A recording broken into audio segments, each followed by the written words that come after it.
Olá, seja bem-vindo ao Aprenda Mais, falando essa semana sobre as tribos de Israel. Eu sou o pastor Renato e você é o nosso convidado a mergulhar no seu Aprenda Mais, a sua faculdade em pequenas doses.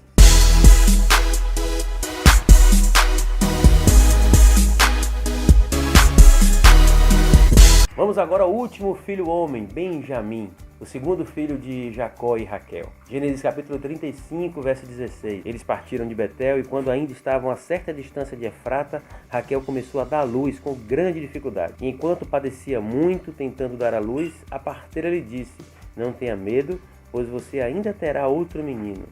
Já ao ponto de sair-lhe a vida, quando estava morrendo, deu ao filho o nome de Benoni, mas o seu pai deu-lhe o nome de Benjamim. Assim morreu Raquel e foi sepultada junto com o caminho de Efratá, que é Belém.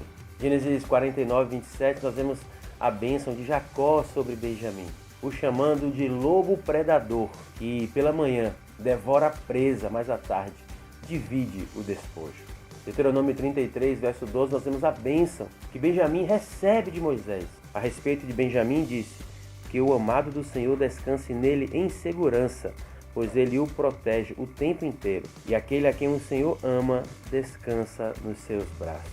Josué também faz uma divisão de terra e estabelece ali o território que era de Benjamim. Josué 18, 21. A tribo de Benjamim, clã por clã, recebeu as seguintes cidades: Jericó, Bet-Roglá, Emek-Quizés, Emek-Quezis, Bet-Arabá, Zemaraim, Betel, Avim, Pará, Ofra, Kefar Amonai, Ofni e Geba. Essas 12 cidades com seus povoados: Gibeon, Ramá, Beirote, Mispá, Quefira, Mossa, Requém, Irpeel, Tarala, Zela, Elefe, Jebus, que é Jerusalém, Gibeá e Kiriat. Eram 14 cidades com seus povoados.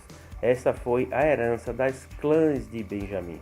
Os descendentes de Benjamim eram guerreiros. Nós temos dois importantes benjamitas narrados na Bíblia. O primeiro deles foi Saul, o primeiro rei de Israel. 1 Samuel capítulo 9, verso 1, havia um homem de Benjamim, rico e influente, chamado Quis, filho de Abiel, neto de Zeró, bisneto de Becorate e trineto de Afia. Ele tinha um filho chamado Saul, jovem de boa aparência, sem igual entre os israelitas. Os mais altos batiam nos seus ombros. E também o apóstolo Paulo, cuja referência está em Romanos capítulo 11, verso 1. Pergunto, pois, acaso Deus rejeitou o seu povo? De maneira nenhuma. Eu mesmo sou israelita, descendente de Abraão, da tribo de Benjamim. Benjamim também participou junto com Davi das suas conquistas, enviando 3.000 soldados. Veja aí, a herança recebida pela tribo de Benjamim.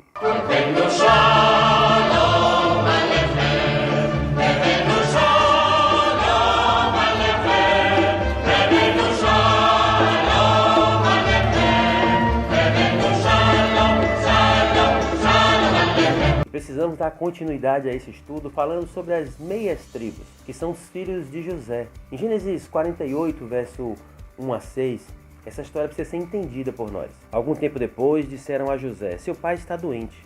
E ele foi vê-lo, levando consigo seus 2 filhos, Manassés e Efraim. E anunciaram a Jacó: "Seu filho José veio vê-lo." Israel reuniu suas forças e assentou-se na cama. Então disse Jacó a Josué: "O Deus Todo-Poderoso apareceu-me em luz na terra de Canaã, e ali me abençoou, dizendo: Eu farei prolífero e multiplicarei. Farei de você uma comunidade de povos e darei esta terra por propriedade perpétua aos seus descendentes. Agora, pois, seus 2 filhos que lhes nasceram no Egito, antes da minha vinda para cá, serão reconhecidos como meus. Efraim e Manassés serão meus, como são meus Rúben e Simeão. Os filhos que lhe nasceram depois deles serão seus. Serão convocados sobre o nome dos seus filhos para receberem a sua herança." Veja a vontade expressa de Jacó, dizendo que os 2 filhos, Manassés e Efraim, para ele eram como filhos e teriam direito sim a receber porções de terra. Vamos falar um pouco sobre Manassés, filho mais velho de Asenate, e José, enquanto ele foi vendido para o Egito. 1 Crônicas, capítulo 7, 14, fala sobre a descendência de Manassés e os seus filhos Azriel e Maquir. A meia tribo de Manassés ocupou um vasto território na terra de Israel, nos dois lados do Jordão, do mar Mediterrâneo até a Síria, próximo a Damasco. Ocorre que na conquista das terras da tribo de Manassés, ela foi dividida. Parte dela ocupou o oriente do rio Jordão, sendo assim, foi chamada de Manassés Oriental, e a outra parte ocupou o ocidente do rio. Em Josué capítulo 13, 14, pode-se concluir que a primeira meia tribo de Manassés a receber sua herança foi a oriental, e depois a ocidental, narrada em Josué 17, de 1 a 18.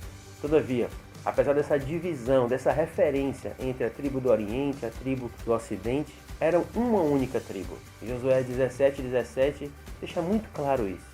A meia tribo de Manassés participou também efetivamente com Davi, enviando 18.000 homens para a batalha. E agora vamos falar sobre esse segundo filho de José, irmão de Manassés, que é Efraim.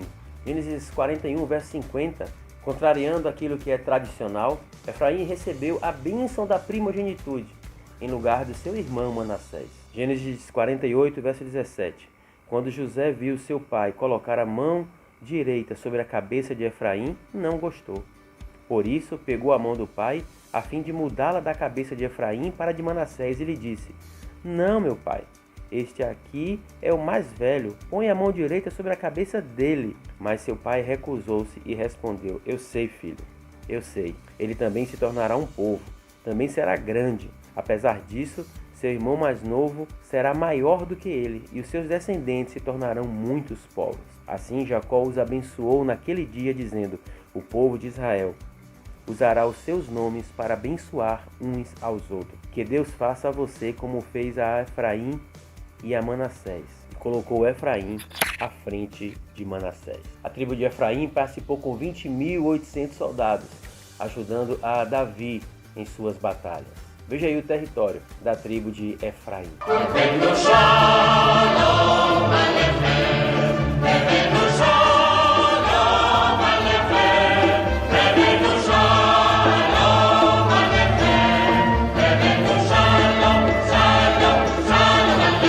E hoje ficamos por aqui.